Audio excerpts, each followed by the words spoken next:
రాష్ట్రంలో అధికారాన్ని చేపట్టబోతున్నటువంటి చంద్రబాబు గారు తన వేటనైతే కొనసాగిస్తున్నారు. ముఖ్యమంత్రిగా ప్రమాణ స్వీకారం చేయకముందే ఎవరైతే నిబంధనలకు విరుద్ధంగా ఇప్పటివరకు ప్రతిపక్షాలను వేధించే ప్రయత్నం చేశారో వారందరి మీద అయితే ఆ నిఘా ఉంచడం జరిగింది. ఇప్పటికే ఆల్రెడీ మొదటి వేటు జవహర్ రెడ్డి మీద పడింది. దాదాపుగా ఆయన్ని సెలవు పెట్టి బయటకు పొమ్మన్నటువంటి పరిస్థితి. నేను ప్రమాణ స్వీకారం చేయకముందే వెళ్ళిపోతే మీకు మంచిదని చెప్పి ఆల్రెడీ చంద్రబాబు గారి హెచ్చరికలు కూడా జారీ చేశారు. బహుశా ఇవాళ రేపట్లో ఆయన సెలవు మీద వెళ్ళిపోయే అవకాశం అయితే ఉంది ప్రమాణ స్వీకారానికి లోపే.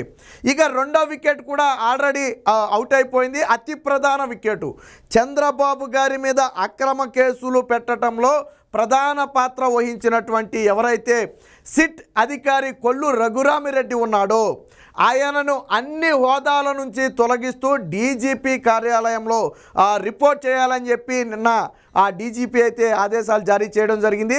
అలాగే సిట్ ఆఫీసు ఏదైతే చంద్రబాబు గారిని అక్రమ కేసుల్లో వేధించడం కోసం ఏర్పాటు చేసినటువంటి ఒక సిట్ ఆఫీసు ఉందో ఆ ఆఫీసు మొత్తాన్ని కూడా పోలీసులు స్వాధీనం చేసుకున్నారు.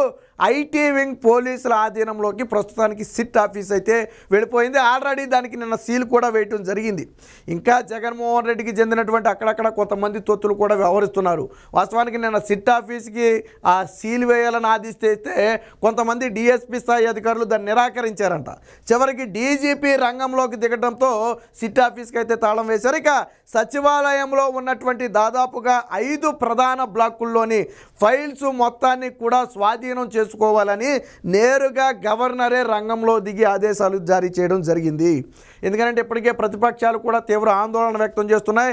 డీజీపీకి కూడా కొంత ఫైల్స్ మిస్ అవుతున్నాయని సమాచారం వచ్చిందని ఆల్రెడీ నిన్నే వార్త వచ్చిన నేపథ్యంలో సచివాలయంలోని 5 బ్లాకుల్లో ఉన్నటువంటి ఫైల్స్ మొత్తాన్ని కూడా స్వాధీనం చేసుకోవాలి. అలాగే ఉద్యోగుల ఆ వ్యక్తిగత ల్యాప్టాప్లను కూడా మొత్తాన్ని పరిశీలించాలి.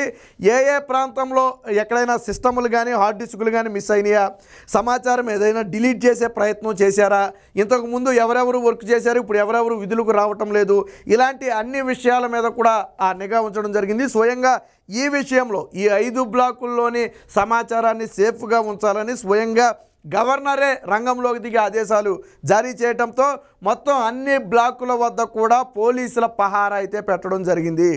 ఉద్యోగులు ల్యాప్టాప్లను కూడా జీఏడీ అధికారులు అయితే స్వాధీనం చేసుకున్నారు. మేము మొత్తం పరిశీలించిన తర్వాత మీకు ఇస్తామని చెప్పి వాళ్ళు చెప్పడం జరిగింది. సో ఉద్యోగులు తెచ్చినటువంటి ల్యాప్టాప్లను కూడా నిన్నటి నుంచి అయితే ఇంటికి తీసుకువెళ్ళనివ్వటం లేదు, వాటిని ఆఫీసులోనే పెట్టి వెళ్ళాలని చెప్పడం కూడా జరుగుతుంది. ఎందుకనంటే ఇప్పటికే ఉన్నత విద్యాశాఖ మండలిలోని హేమచంద్రారెడ్డి అనే ఒక వ్యక్తి కొన్ని ఫైల్స్ను సించేసి డస్ట్బిన్లో వేసిన విషయం కూడా ఆల్రెడీ పోలీసుల దృష్టికి వచ్చింది. ఇక ఇదే సమయంలో ఈ ఆఫీసుకు సంబంధించినటువంటి లాగిన్స్ అన్నీ కూడా నిన్న అధికారులు అందరూ కూడా మార్చేశారు. పూర్తిగా ఐటీ వింగ్ ఎస్పీ అయినటువంటి ప్రకాష్ ఆధ్వర్యంలో మొత్తం అన్ని విభాగాలను కూడా శోధించడంతో పాటు అక్కడ ఏమేమి మిస్ అయ్యాయి, అన్నీ ఉన్నాయా లేదనేది పాత రికార్డులతో వెరిఫై చేసుకునే ప్రయత్నం కూడా చేస్తున్నారు. అలాగే ప్రతి బ్లాక్ వద్ద కూడా పోలీసు బందోబస్తును అయితే ఏర్పాటు చేయడం జరిగింది. ఇక సిట్ అధిపతి కొల్లు రఘురామిరెడ్డి గురించి మనం మాట్లాడుకుంటే ఈయన ఏకకాలంలో అనేక పాత్రలు నిర్వహించాడు. అటు విజిలెన్స్ అండ్ ఎన్ఫోర్స్మెంట్కి అందులో వ్యవహరించాడు, డ్రగ్ కంట్రోల్ విభాగంలో వ్యవహరించాడు, ఇంకా ఇతర విభాగాల్లో కూడా సిట్కి అధిపతిగా వ్యవహరించాడు. ఇలా మొత్తం వ్యవస్థ మొత్తాన్ని కూడా తన చేతిలోకి తీసుకుని గతంలో నారాయణకి చెందినటువంటి మెడికల్ కాలేజీల మీద రైడ్స్ చేసి అక్కడ ఏదో జరుగుతుందని భ్రమ కల్పించే ప్రయత్నం చేశాడు. వాస్తవానికి అక్కడ ఏమీ దొరకలేదు కాబట్టి సరిపోయింది. అలాగే నారాయణ ఎడ్యుకేషన్ ఇన్స్టిట్యూట్లో ఉన్నటువంటి అమౌంట్ మొత్తం కూడా లాక్ చేసి బయటకు రాకుండా ఎన్నికల సమయంలో నారాయణని దెబ్బకొట్టాలి, తెలుగుదేశం పార్టీని దెబ్బకొట్టాలి. అందుకని ఆ అమౌంట్ మొత్తం కూడా బ్లాక్ చేసి బయటకు రాకుండా చేయటం కానివ్వండి, ఇలాంటి అనేక వ్యవహారాలు చేసినటువంటి వ్యక్తి కొల్లు రఘురామిరెడ్డి. చంద్రబాబు గారి మీద అవాస్తవాలు, వాస్తవానికి మీరు ఎన్నికల నోటిఫికేషన్ వచ్చిన తర్వాత ఇదే కొల్లు రఘురామిరెడ్డి ఆఫీసులో కొన్ని పత్రాలను తగలబెట్టారు. ఆల్రెడీ మనం మాట్లాడుకున్నాం. దీనికి అప్పుడు ఎలక్షన్ కమిషనర్కి గవర్నర్కి కూడా ఫిర్యాదు చేయడం జరిగింది. ఆ తగలబెట్టిన పత్రాలలో కొన్ని పత్రాలు చంద్రబాబు గారి కేసు పత్రాలు, మరికొన్ని పత్రాలు హెరిటేజ్ ఆఫీసుకి చెందినటువంటి పత్రాలు. సో ఎందుకు హెరిటేజ్ ఆఫీసు పత్రాలు అక్కడికి వచ్చాయనే నాడు నిలదీస్తే ఎవరు కూడా సమాధానం చెప్పే ప్రయత్నం చేయలే. స్వయంగా తగలబెట్టిన వాళ్ళే చెప్పారు, మా బాసే తగలబెట్టమన్నారు, అది కూడా రహస్యంగా తగలబెట్టమన్నారు, మేము తగలబెట్టామని చెప్పి స్వయంగా వాళ్ళే చెప్పిన పరిస్థితి. ఈ నేపథ్యంలో కొల్లు రఘురామిరెడ్డి ఆధ్వర్యంలో సిట్ ఆఫీస్ ఉంటే అక్కడ మరిన్ని ఫైల్స్ మాయమయ్యే అవకాశం ఉందనే నేపథ్యంతో వెంటనే దానికి సీల్ చేయాలని చెప్పి చంద్రబాబు గారు కూడా ఆదేశించినట్టుగా తెలుస్తుంది డీజీపీని. దాంతోనే నిన్న వెంటనే ఉన్న విధుల్లో నుంచి మొత్తాన్ని కూడా తొలగిస్తూ ఇప్పటికే వివిధ రకాల విధుల్లో సిట్ అధిపతిగా కొనసాగుతున్నటువంటి కొల్లు రఘురామరెడ్డిని ఆ మొత్తాన్ని నుంచి కూడా తొలగిస్తూ ఎటువంటి పోస్టింగ్ ఇవ్వకుండా డీజీపీ కార్యాలయంలో రిపోర్ట్ చేయాలని చెప్పి తీసుకెళ్లి డీజీపీ కార్యాలయంలో ఒక మూల కూర్చోబెట్టారు. నిన్న మొన్నటి వరకు ప్రతిపక్షాలను వేధించడం కోసం జగన్మోహన్ రెడ్డి అండ చూసుకుని రెచ్చిపోయినటువంటి కొల్లు రఘురామరెడ్డి ఈరోజు డీజీపీ ఆఫీసులో ఒక మూల డేపుల మీద కూర్చోవలసిన పరిస్థితి వచ్చింది. సో అయితే ఇప్పటికిప్పుడైతే కొల్లు రఘురామరెడ్డికి ఎట్టి పరిస్థితుల్లో పోస్టింగ్ ఇచ్చే అవకాశమే లేదు. రేపు నూతన ప్రభుత్వం వచ్చిన తరువాత మొట్టమొదటగా చంద్రబాబు గారి మీద పెట్టినటువంటి అక్రమ కేసుల మీద విచారణ సాగుతుంది. అందులో పెట్టినటువంటి అక్రమ కంప్లైంట్స్ ఏవైతే ఉన్నాయో ఏదైతే అక్రమ ఫైల్స్ లేదా ఫార్జరీ ఫైల్స్ వీళ్ళు సృష్టించారో, కోర్టులను నమ్మించడం కోసం సృష్టించారు, వాటన్నిటి మీద పూర్తి స్థాయి విచారణ జరుగుతుంది. అవసరమైతే కొల్లు రఘురామరెడ్డిని అదుపులోకి తీసుకుని ఈ అక్రమ వాటి మీద ప్రశ్నించే అవకాశం కూడా ఉంది. ఎవరు చేయించారు, దీని వెనక ఎవరున్నారనే విషయాలు అయితే పూర్తిగా తెలుస్తుంది. ఏబి వెంకటేశ్వరరావుకి గత 5 ఏళ్లలో ఏ గతి అయితే పట్టిందో, ఎందుకంటే నాడేదో చంద్రబాబు నాయుడు గారికి ఆయన అనుకూలంగా వ్యవహరించారనే ఒక ఉద్దేశంతో ఏబి వెంకటేశ్వరరావుని 5 ఏళ్ల పాటు పోస్టింగ్ ఇవ్వకుండా వేధించారు. చివర రిటైర్మెంట్ రోజు పోస్టింగ్ ఇచ్చారు, మనకు తెలుసు. సో ఇప్పుడు అదే పరిస్థితి కొల్లు రఘురామరెడ్డికి రాబోతుంది. నాడు జగన్మోహన్ రెడ్డి కావాలని సిట్ అధిపతిగా కొల్లు రఘురామరెడ్డిని ఎందుకు తీసుకొచ్చి పెట్టాడు అంటే వ్యవస్థలన్నిటినీ తన చేతిలోకి తీసుకుని ప్రతిపక్షాలను వేధించగలిగిన శక్తివంతుడు కొల్లు రఘురామరెడ్డి. జగన్మోహన్ రెడ్డి సామాజిక వర్గం, జగన్మోహన్ రెడ్డికి వేరే విధేయుడు. ఒక రకంగా ఏంటంటే వైసీపీ కండువా ఒక్కటే మెడలో లేదు, కాకి డ్రెస్ ఉంది, కండువా లేదు, అంతే తేడా, మిగతాదంతా సేమ్ టు సేమ్. సో కాబట్టే లేకపోతే దొంగ పత్రాలు సృష్టించి కోర్టులను నమ్మించడం కోసం ఏకంగా ఫార్జరీ ఫైల్స్ కూడా సృష్టించారంట. ఇవన్నీ రేపొద్దున విచారణలో బయటకు వస్తాయి. తెలంగాణలో చూడండి, ఫోన్ ట్యాపింగ్ కేసు తీగలాగితే డొంక కదిలింది. అలాగే రేపటి రోజున నారా లోకేష్ మీద కూడా విన్నర్ రింగ్ రోడ్ ఏదైతే ఉందో ఇన్సైడ్ అమరావతిలో ఇన్సైడ్ ట్రేడింగ్ అన్నారు, లేకపోతే మళ్ళీ ఏదో హెరిటేజ్ భూములు కొన్నారు ఆ ప్రాంతంలో అన్నారు, ఇన్నర్ రింగ్ రోడ్ అన్నారు. ఇలా 1 కాదు 2 కాదు అనేక కేసుల్లో చంద్రబాబు గారిని ఇరికించే ప్రయత్నం. కేసు వెనక కేసు, కేసు వెనక కేసు, కేసు వెనక కేసు చంద్రబాబు గారి మీద పెట్టారు, మీకు గుర్తుంది కదా. మళ్ళీ ఆ కేసులో బెయిల్ వస్తుందేమోనన్న ఉద్దేశంతో కేసు వెనక కేసు, కేసు వెనక కేసు పెట్టినటువంటి వ్యక్తి ఈ కొల్లు రఘురామరెడ్డి.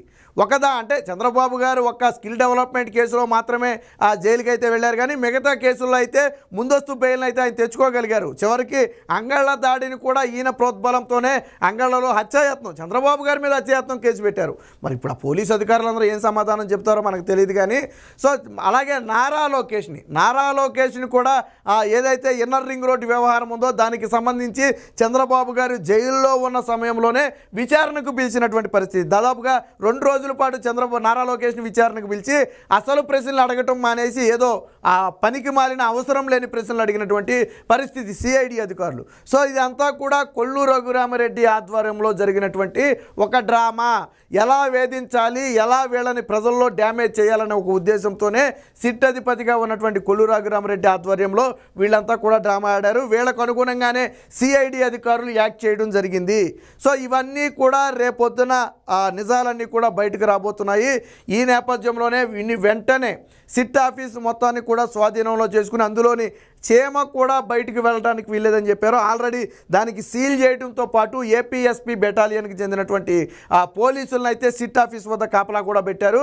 ఎట్టి పరిస్థితుల్లో ఎవరి అనుమతి లేకుండా, డీజీపీ అనుమతి లేకుండా సిట్ కార్యాలయంలోకి ఎవరిని కూడా పంపొద్దని చెప్పడం జరిగింది. ఇదే సమయంలో ఈయనకి ఇంకా పవర్స్ ఉంటే దుర్వినియోగం చేసే అవకాశం ఉందనే ఉద్దేశంతో జగన్మోహన్ రెడ్డి ఇచ్చినటువంటి పవర్స్ మొత్తాన్ని కూడా పీకేసి, అంటే పాముకి కూరలు పీకినట్టుగా మొత్తాన్ని పవర్స్ అన్నీ కూడా పీకేసి డీజీపీ కార్యాలయంలో రిపోర్ట్ అయితే చేయించారు. ఖచ్చితంగా రఘురామరెడ్డి అయితే తప్పించుకునే అవకాశమే లేదు. ఎందుకంటే నిబంధనల ప్రకారం వెళ్ళుంటే ఓకే, వాళ్ళకేమీ ఇబ్బంది ఉండదు పోలీసు అధికారులకి. కానీ దొంగ ఫోర్జరీ పత్రాలు సృష్టించి కోర్టులను కూడా దొంగదారిన నమ్మించే ప్రయత్నం చేయటం, అలాగే పోలీసు అధికారులను ఉసుగొల్పటం, లేని కేసులను కూడా పెట్టే ప్రయత్నం చేయటం, ఇవన్నీ కూడా ఖచ్చితంగా రేపు విచారణలో బయటపడతాయి. అయితే కొల్లు రఘురామరెడ్డి ఎవరు దాంతో చేయించారనేది రేపు బయట పెట్టాలా. ఇప్పుడు తెలంగాణలో ఫోన్ ట్యాపింగ్ కేసు ఎవరి మేడకు చుట్టుకుంటుంది? కేసీఆర్ మేడకి, కేటీఆర్ మేడకి చుట్టుకుంటుంది. వాళ్ళైనా రేపైనా అది వాళ్ళకి చుట్టుకోవడం ఖాయం, అందులో డౌటే లేదు. అలాగే ఇప్పుడు ఈ వ్యవహారం చంద్రబాబు గారి మీద అక్రమ కేసుల వ్యవహారం ఇప్పుడు పోలీసు అధికారి అయినటువంటి కొల్లు రఘురామరెడ్డికి చుట్టుకోబోతుంది. చంద్రబాబు గారు కూడా స్పష్టంగా చెప్పారు, ఎట్టి పరిస్థితుల్లో కొల్లు రఘురామరెడ్డి రాష్ట్రం విడిచి బయటికి వెళ్ళడానికి లేదు. ఆల్రెడీ సిఐడి సంజయ్ పారిపోవడానికి అనుమతి తీసుకున్నాడు. బట్ ఇతర అధికారులు ముఖ్యంగా సిట్ అధిపతి అయినటువంటి కొల్లు రఘురామరెడ్డి ఎట్టి పరిస్థితుల్లో రాష్ట్రం విడిచి బయటికి వెళ్ళడానికి విధి లేదు. ఇదే సమయంలో అతను ఎటువంటి విధులు కూడా నిర్వహించకూడదని చెప్పి చంద్రబాబు గారు నిన్న స్పష్టమైన ఆదేశాలు ఇచ్చిన నేపథ్యంలో ఇక ఇప్పుడు ఆయన మీద అయితే ఎంక్వైరీ అవుతుంది. సో దీనికి సంబంధించిన ఒక వార్త కూడా వచ్చింది, ఒకసారి చూద్దాం.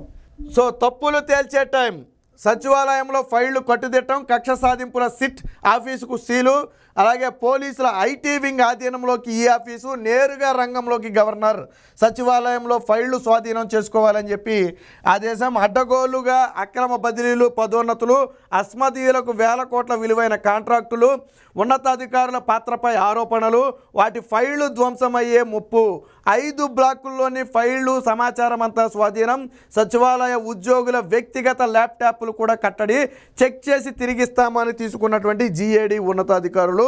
సో సిటీ కార్యాలయానికి తాళం, ఏపీఎస్పీ కాపలా, అన్ని పోస్టుల నుంచి SIT chief Kolli out, DGP కార్యాలయంలో రిపోర్టు చేయాలని చెప్పి ఆదేశం. ఇక సిఎస్ జవహర్ రెడ్డిని, మీ సేవలకి చాలు, త్వరగా సెలవుపై వెళ్ళిపోండి, బాబు ప్రమాణ స్వీకారం చేయకముందే వెళితే మంచిది. సిఎస్ జవహర్ రెడ్డికి సంకేతాలు, ఏకపక్ష వ్యవహార శైలి ఫలితం. చూడండి, ఒక ముఖ్యమంత్రికి తానా అంటే తందానా అంటే ఈరోజు ఎలాంటి పరిస్థితి వస్తుందో చూడండి. ఒక చీఫ్ సెక్రటరీగా ఉన్నటువంటి జవహర్ రెడ్డి తాను బయటికి వెళ్ళినా జరిగినటువంటి వ్యవహారాలు మొత్తం కూడా కూపీలాగుతారు. కాకపోతే చంద్రబాబు గారు ఈయన మొహం చూడాలని కూడా ఆయన అనుకోవట్లా. అందుకనే ప్రమాణ స్వీకారానికి ముందే చీఫ్ సెక్రటరీగా ఉన్నటువంటి జవహర్ రెడ్డిని తొలగించాలని చెప్పి, ఆయన్ని వెళ్ళిపోవాలని చెప్పి సంకేతాలు అయితే ఇవ్వడం జరిగింది.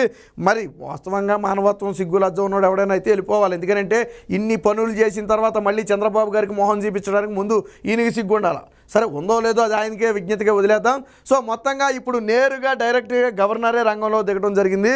ఆయా సచివాలయంలోని 5 బ్లాకుల్లోని ఫైల్స్ అన్నిటిని కూడా స్వాధీనం చేసుకోవాలని స్పష్టమైన ఆదేశాలు ఇవ్వడం జరిగింది.